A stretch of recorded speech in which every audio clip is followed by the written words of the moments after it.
a somewhat awkward gaming stage where titles are commonly released on both the newest consoles and those that are now considered last gen.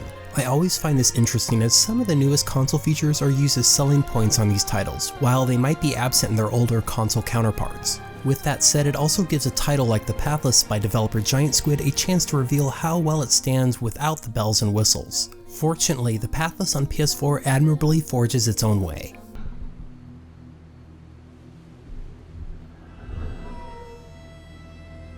In the Pathless, a strange curse has invaded both the spirit world and the land of the living. This curse has shrouded various realms in darkness and has even infected divine guardians who protect them. You assume the role as the last hunter, who is on a mission to vanquish the curse and defeat the mysterious figure known as the God Slayer, who has orchestrated it all. The Pathless form of traversal immediately intrigued me. Placed around each realm are various diamond-shaped targets. When you hit these targets with your arrow, they add to your stamina bar, which is used to speedily dart you across the field, dramatically reducing your travel time. If you happen to hit one of these targets in the air, it will act as a sort of double jump, vaulting you forward. It's an interesting mechanic and extremely fun to execute.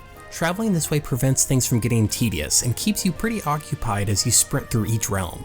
Luckily, these diamonds are plentiful, and while some are set up in strategic ways hinting at a certain direction, others are numerous enough to encourage you to explore each realm to its fullest. No matter which way you end up going, you're never too far away from these targets. While it can take a bit to get the timing right, there are rarely any penalties for missing them across your journey. At worst, it will cause you just to slow down a bit. The Pathless is broken into 4 major realms. In each realm, you must collect various tokens, which you can then take to towers to unlock battles with infected guardians. While this formula remains pretty consistent, obtaining tokens requires a bit of puzzle solving.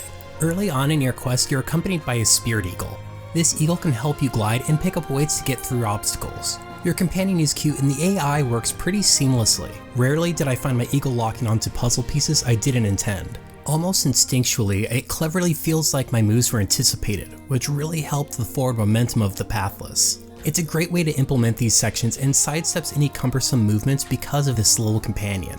Aside from running around realms, these puzzle sections make up the bulk of gameplay. Some provide some real head scratchers, but with enough time and problem solving, I imagine most gamers will be able to figure them out. Many incorporate arrows and require basic geometry to accomplish. And even though they may not be super tough, they do feel pretty rewarding to solve. If you are ever having trouble, some spirits can give you hints to nearby puzzles. And if you are ever struggling too much, you can move on to another puzzle as you aren't required to solve all of them to move on to the next realm. Of course, you do need a certain number of tokens, but at least if you're stuck, you have options. Boss battles are extremely cinematic, beginning with chasing each guardian and taking them down before altering their next phase. These battles look amazing, but I did have some trouble judging my depth and avoiding certain obstacles because of the camera placement. For better or worse, it doesn't seem like you can actually die during these moments. You may be knocked back, but I never experienced a traditional death screen. I'm thankful for this as it could have been pretty frustrating during these moments, but maybe a bit of tweaking could have been done to make them both cinematically dynamic and a bit tighter to control.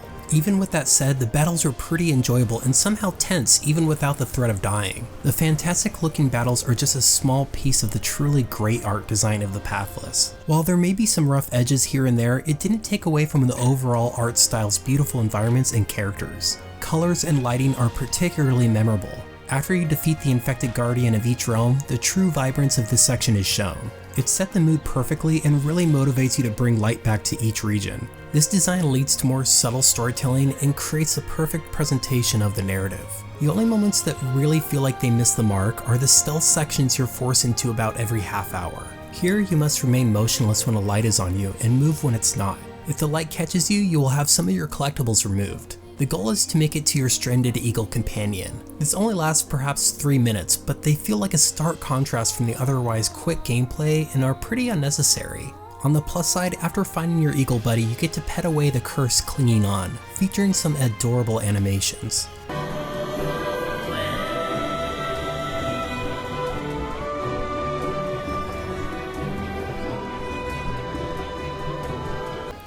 The Pathless is a gorgeous adventure with an entertaining traversal mechanic and subtle but effective narrative.